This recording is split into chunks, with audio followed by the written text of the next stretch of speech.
Hello, everyone, and welcome to the 5 Tips and Tricks for Careers in Athletics. I am your host, Dr. Maury Mosovitz, with my all-time most favorite, best, most wonderful of all times co-host, Jen Albanese. Hello, Maury. Welcome to the podcast, everybody. What's going on? We've got Amanda Hassett, who is one of our favorites. She's just the best. Love so her wonderful. So Enjoy her so much. And she's like the ticket goddess. Like she just does everything ticketing. Guru, everything tickets. Learn from some of the best people that we know about ticketing, and has taken that show on the road to the West Coast, and just doing a killer job. And I know everyone's going to enjoy listening to her because she just has some great insight. So yeah. It's funny when you think about tickets, like, obviously we're older than, maybe some of our listeners. Yeah. But like, it's funny to think about what was like the craziest like concert ticket or sporting event ticket that you wanted to get, like even when you were a kid or like whenever really in life. I know I wanted to go to the TK99 concert in Maryland. It was like a big deal. And I got... What's TK99? It was like a rock station. And they did we have one of those. We had that. That makes sense. It was like a big, I think it was TK9. I can't remember. It was a big rock station concert. I was super nervous to go. I had like a person that I knew that we were going with, and got the tickets, and then I got sick. And I ended up, I don't know if I was just too nervous or like I was just sick in general. What was the band? Like what it was like Dave Matthews. It was there. It was cool. Like Blink 180, it was like all those like late 2000s, big hit music, crazy, different rock bands at the time. It was no like Backstreet. It wasn't like the Backstreet. It was like the band. Back in the day, Backstreet Boys and NSYNC. Those were like the ones you had to like. I remember with my mom like waiting on the phone, like to like call Ticketmaster to like get tickets to the Millennium Tour in 2000 when the Backstreet Boys were touring. Like it was just insane. Like the process of the way tickets has changed. Yeah, now, I mean, I remember when early on when I was at the Dome as a student, and they would literally have people waiting outside to buy tickets, like in chairs overnight and crazy stuff. And then they would bring them inside and line them up down and give them numbers. And it was this whole process. And now it's just get on your phone and hit, just keep trying to hit to get into it. Instead of being in a line, in person, you're in a virtual queue. That's the new thing. Yeah. And if you are in the queue and what number you are, if you even be able to get into the queue, obviously anybody who tried to get, Eras Tour tickets for Taylor Swift, if you got in the queue, if you were able to do it. I think it was better when it was in person, like a Hunger Games type atmosphere is much better than being on a phone. I feel like that it's just much more interesting in life. Oh my God. I mean, again, trying to get the tickets for Taylor Swift, you're sweating. You're so nervous. You're shaking. You're oh my God, am I going to get them? I think that's better when there's smelly people all around you and you're fighting to get the ticket. I think there's something better about that than just being on your phone, just freaking out, anxiety at your house. I just don't think that's as You'd rather freak out with other people. And I think that's a better environment. Oh my God. Well, with that, we need to talk to Amanda about ticketing and some of the great not things about smelly people. We're not talking about smelly people. We'll get everybody after this break. Are you a loyal 5 Tips and Tricks podcast listener? If not, now is the time to start. Get all your info and fun content on the podcast by following us on all our social channels at @AthCareerPod. The 5 Tips and Tricks podcast is a part of Athletic Career Consulting. Make sure to reach out to us. The one-stop shop for everything is our website, www.athcareer.com. Remember, follow and like us on @AthCareerPod, rate and review us, and get all your info at www.athcareer.com. All right, everybody, welcome back. Maury, would you like to introduce our guest today? I really want to do this one. So today's guest is someone who's built an impressive career behind the scenes of some of the biggest sport and live entertainment venues on both coasts. Currently, the senior box office manager at Snapdragon Stadium in San Diego, California. She got her start at the Paramount, a 1,500 person concert venue in Huntington, New York. From there, she made her way to Syracuse, where she spent 6 years climbing the ranks of the JMA Wireless Dome, from ticket operations representative all the way to assistant director of ticket operations. In 2022, she made the cross-country move to San Diego to help open Snapdragon Stadium as box office manager, and in under 2 years was promoted to her current role. She has seen the ticketing world from multiple angles and brings a ton of insight into what really takes to break into the thriving sports industry. Very happy to welcome Amanda Hassett to the podcast. Welcome, Amanda. Thanks, guys. Hello, so good to Amanda. see you guys. I know. You were on our list for a while. Just it's when you have a person I was super just honored. Has that energy and excitement, and like, this is a person we need to have come on to the podcast. I saw you guys doing this, and then Jen reached out, and I was like, dang, I was so pumped and I was so hopeful of it. So, but also, as you guys know, very nervous. So, but happy to be here. And so it's very weird listening to yourself be introduced. I'm not gonna lie. So. Well, you've done amazing things. Ticketing is not easy. You've been able to like go out and then, I mean, to jump from one side of the country to the other and open up a huge venue. That's so impressive. We were always very impressed by that. So yeah, it was a crazy venture that I learned so much from. I don't know if I'll do it again. I might, maybe not like go coast to coast and open a venue, but it was really awesome. An amazing experience. And I'm so happy that I did it for sure. That's awesome. Wow. I mean, we were a little selfish. I was like, I just want to see Amanda and catch up. So it's great to see you, and we're excited to chat today. So thank you for doing this. Really appreciate it. Yeah, of course. Happy to be here. Yeah. So with that, Amanda, let's throw out your first tip or trick. Cool. I wrote them down so I didn't forget them. So oh, whoa. Oh, you're so prepared. Very formal. So my first tip is say yes when you are young to all experiences, conversations that you have with any sort of interest that come to you, whether it's something that you think you want to do or you don't want to do. So that really comes from me and my experience on how I got into this industry. And it's kind of non-traditional in the aspect of like, I had no guidance into getting into the sports industry. It all kind of came natural. And it started with me meeting someone in college who really loved music and had me fall in love with music with him.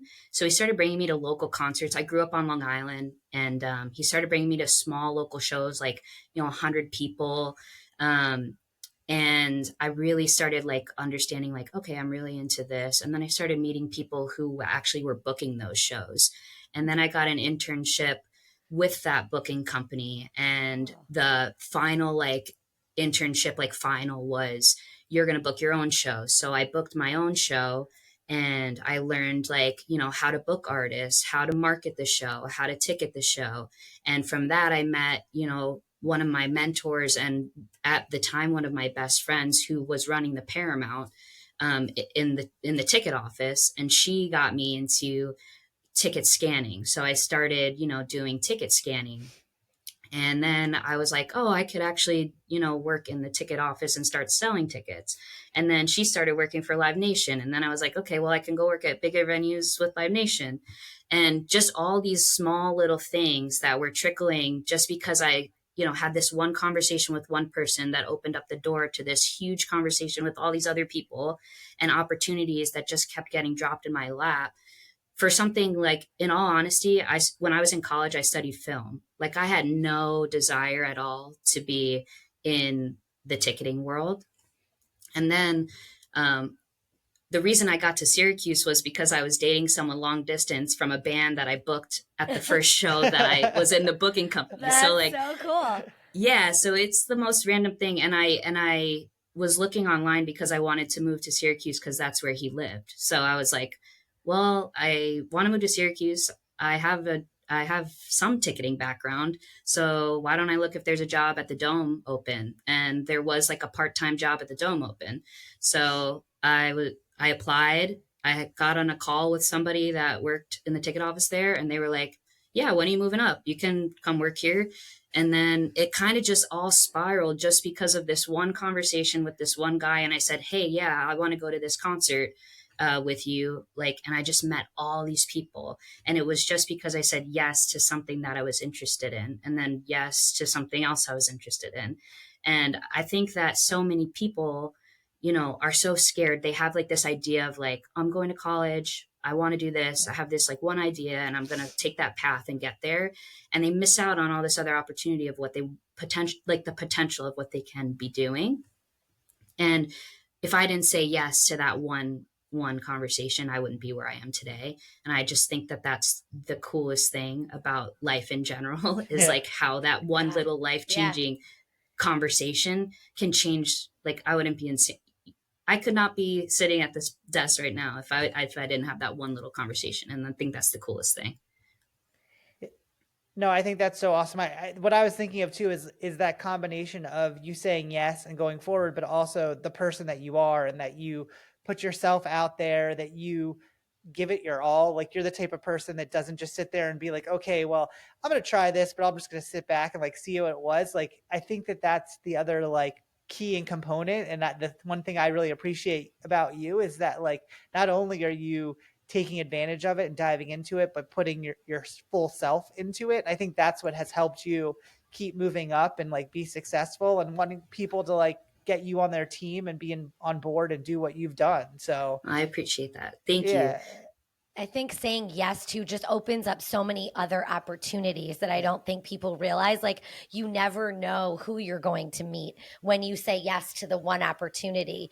It's funny, we were just talking to a class today about how, you know, just a simple internship that you do or an opportunity that you get, you meet all these other people that can help lead you in different directions in your career. And this is exactly what you're saying is, when you say yes to something, it opens up so many other doors and so many other people that you can connect with and so many other opportunities. So saying yes also makes such a difference.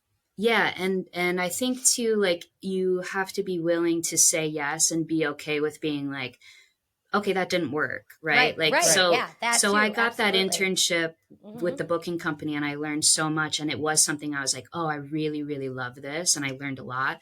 But when I was also in college, I got a sales, like a ticket sales job as well, which was like cold calling and selling season tickets and stuff like that. And I was like, whoa, this is not up my alley. But if I didn't say yes to that opportunity either, I wouldn't have known, like, this is definitely not the direction that I want to lead myself in.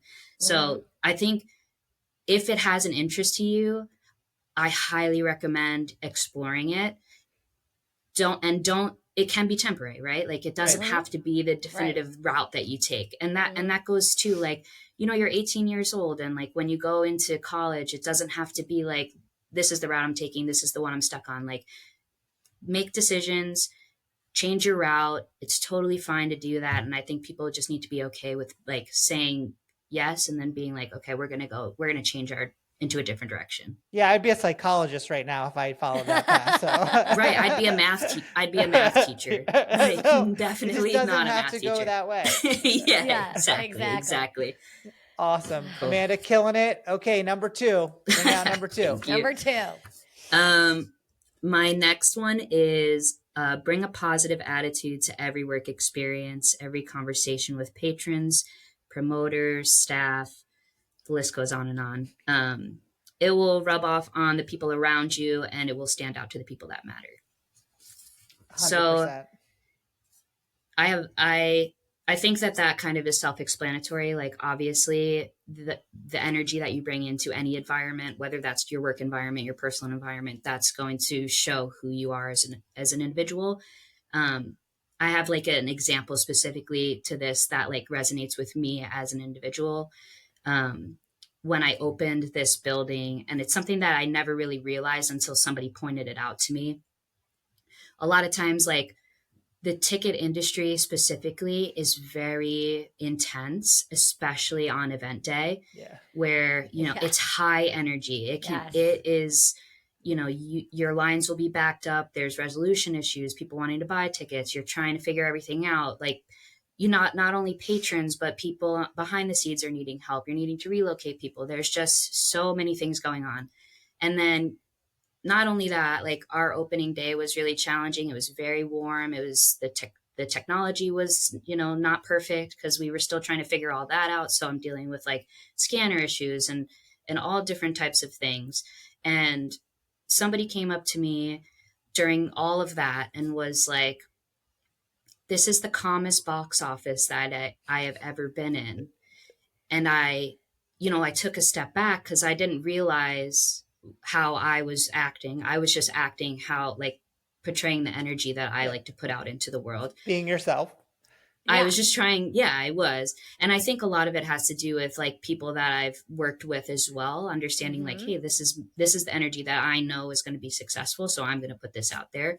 But for somebody to recognize that and say, this is the calmest box office that I've ever been in, and knowing that we are still getting the work done and everybody around us is not in that like panic, like, oh my God, the world's ending kind of box office mentality that can happen, was so eye-opening to me about how much that energy matters in your everyday life. And it was really, really a really positive moment for me to realize like my energy is going to reflect everybody else around me. If I have a frantic energy in me, my sellers are going to have that in them. My guest service team is going to have that in them. My assistant manager is going to have that in them. If I can take my energy, bring a positive attitude, and, figure out the situation internally, I can be however I want to be. Right. I could be freaking out in the inside, but as long as I'm portraying on the outside how I want everyone else to also be reacting, that is going to make the situation 100 times better. And it reflects, right? Like people will see that and people will want to work with that. And it will only help you in the long run. People say good things about me and my energy because that's the energy that I'm trying to portray into the world. I mean, I can remember times working with you where I saw people like right up in your face and you just stayed completely like calm. You have to. And I just want to tell you, I don't think I have it in me, though I will try. Jen will tell you that's just not who I am. But it's I always have respected the fact that you have someone that might be incredibly drunk or someone that has like just no tact to them, and you just treat them with so much dignity and calmness. And I'm like, I've always been impressed, Amanda. So I will tell you. Thank you. Yeah, it's not easy, and it'll reflect with your sellers, right? But you also have to be in a space of like you don't want to be talked down to, and there's times where I need to step in where people are being rude to my part-time staff, where I'm like, hey, okay, we have to reel this back in. Yeah. But de-escalating the situations is so much easier when you come into it with, this like even keeled, level-headed situation. And trust me, I know it's not easy. And there's times where I want to snap, but I really do my best not to do it. Yeah, it just gets you so much farther when you put that so much energy out. And positivity, again, across any of sport or really any industry, just helps any situation. It helps keep people going in the right direction and not, because again, in sports especially, we're not saving lives here. We're trying to bring joy to people. We're trying to make people have a good time. So if you're portraying that, hopefully that's going to go into the fan and the guest. So, and into I your love staff. that saying, we're not saving lives. I say that a lot. I say that a lot to my staff when they are like panicked. I'm like, hey man, like this is not heart surgery. Like we're not doctors. Like it's going to be okay. We're going to solve the situation. Like, let's just take a breath and we'll figure this out. It's good to put that into perspective for people sometimes. Totally. Like, hey, we're just trying to get people in to watch a football game. You know what I mean? Like we're not trying to hurry you into surgery here. So absolutely. Yeah, but positive is always better than the alternative. So I agree 100%. Okay, well, this one was good. Jen, number 3. Number three. You gotta keep me on track. Number 3. Yep, number 3. Number 3. Okay, number 3. This relates a lot to my like ticketing specifically. Well, I bet it relates a lot to all parts of the industry, but ticketing specifically for me. So you will learn from people who have been in this industry for a long time, listen to them, learn from them, but remember they may do some things in ways that aren't currently the best way to do it. And I say that because technology is changing so much in the ticketing industry. And I know that that is probably all across the board, right? Like you guys probably deal with that every day in your careers as well. But I come across this so often in ticketing where people have been doing this, 20, 30, I think about, I know some people who are listening, especially if you were in ticketing, you probably know Peter, who used to work for Syracuse University, who started there when I was working there. Peter Irvine, who was there. I learned so much from Peter at Syracuse University, but he started when I was born, right? Yeah. Like he was there. So like what I was learning from him was technology from back when, they call it the host in Ticketmaster. And it's just something that is so outdated. But so many people are just like so accustomed to using it. And there's just so much technology that has been created to make life so much easier in the ticketing world now that when I work with people who are so used to using that, and I'm like, hey, we could definitely do it better if we do it this way. Their minds are like completely blown. And it's happened recently, like with a concert build that we had where I was like working with somebody who does something in this specific way every single time. And it's so challenging and the way they do it, but they are a wizard at it. So they know exactly how to do it. But if I had to do it, I'd be like, whoa, I'm so confused right now. But the way I do it is just so black and white, easy. And I showed them how to do it. And they're like, I'm going to do it this way for the rest of time because it's just so much easier. Yeah. Not to say that how they learned it and all of that isn't the right way to do it. And they can continue to do it that way. But this tip is just to remind people that it may not be the best current way to accomplish your task. And yeah, I just urge people to like educate yourselves, especially in the ticketing world. Like there's so much text that you can read. There's so many tutorials. There's so much out there that you can learn. And you can learn from people in the past as well. Obviously, I love my mentors and everybody can teach me so much as well.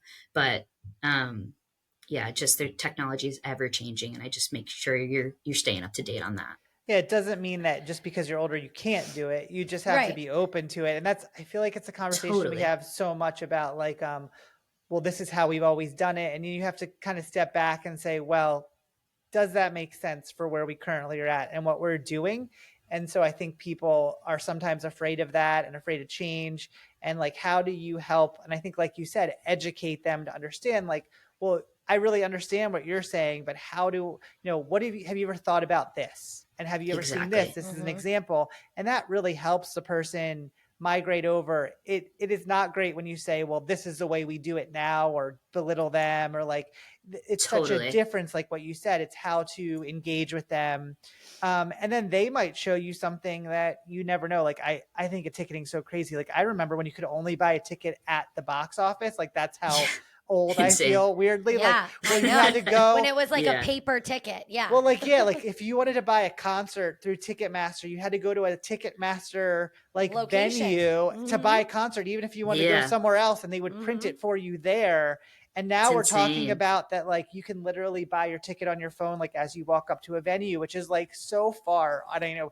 Kids that are 18 are going to think this is the craziest thing, but that's like so far from what was reality. And no, totally. You have to make those transitions. And like, as you said, like even in my own professional life about like, this is how we were typically setting up space or like making things and designing things or working with things, and how that might just not be effective anymore. It doesn't need to be this huge piece of equipment. It can be a smaller piece that's more nimble and easier to use. And so, being open to that and being open to like talking to people that might be doing things. And then sometimes saying, hey, this doesn't fit for us the right way. Let's find a different path that's newer and works. And it's a great example. Yeah. You totally. And more, something else you said about, patrons coming up to the box office and lining up and all that stuff. It made me think also about educating, people who used to do that, right? Yeah, right. Like the fan themselves. We do that often. Yeah, the fan themselves. So a lot of times I have to tell people who are lining up at the box office to potentially buy like a ticket that might sell out for a show that might sell out or something.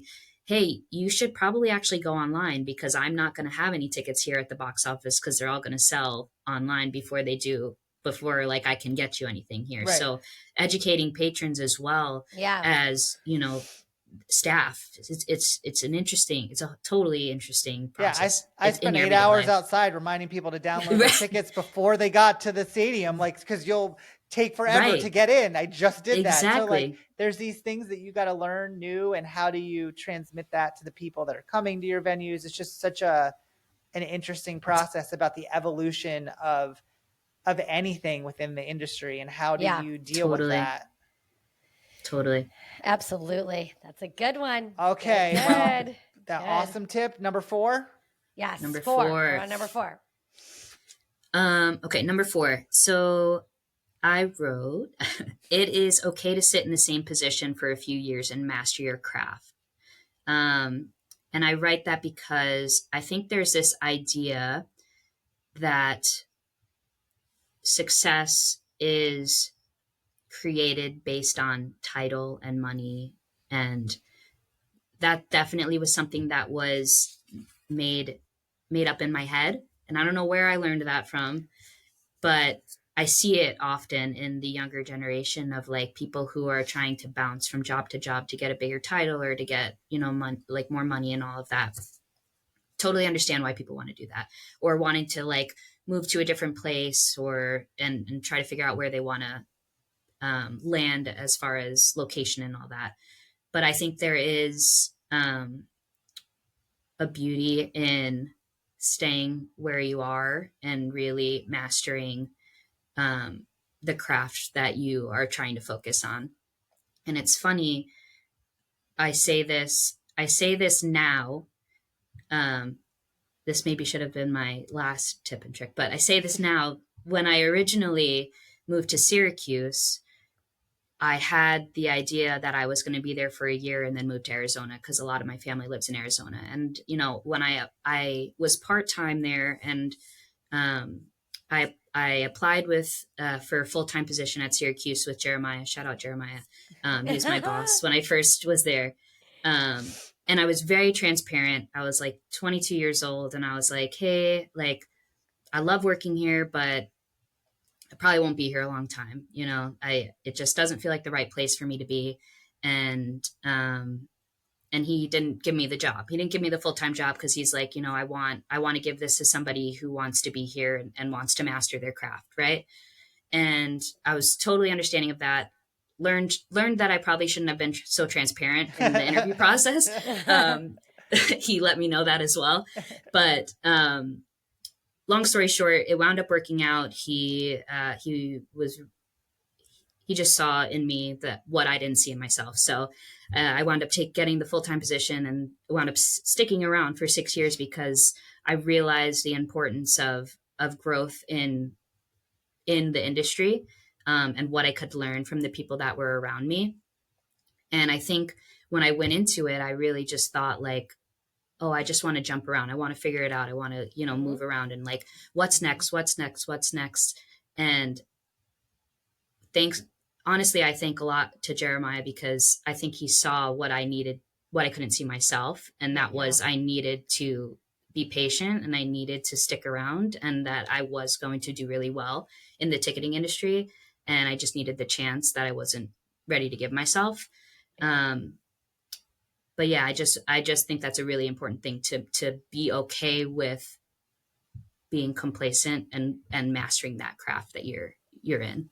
That's such a good point, because like you said in the beginning, when you were saying that at the beginning about how people just chase the title and chase the next opportunity, and in order, like, staying where you are and really getting good at what you do where you're at is, I feel like, a lost art at some point. At some point you see these interns are like, okay, I want to go here, I want to go there, I'm only going to be here for 6 months, I'm going to be here for a year. Like, it shows your commitment to and like loyalty to a place where, hey, I want to make the place that I'm at better. I want to try to grow there. I want to learn as much as I can from that place, so that I can take that to my next step.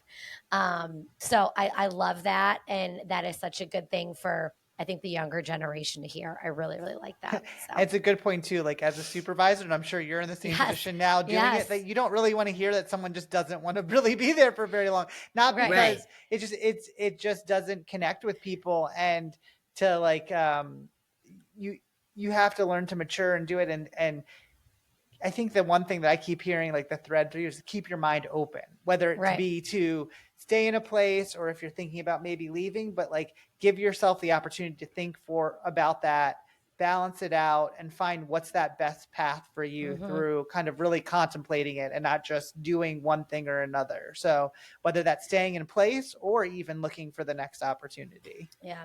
Yeah. And I think that if you are in the right place, you will continue to grow, right? Like like at Syracuse, I knew that the people that were surrounding me were going to get me to a place where I could move to San Diego and run a box office and open a stadium, right? Like I wasn't in a place that I was stagnant. I was still growing every single day.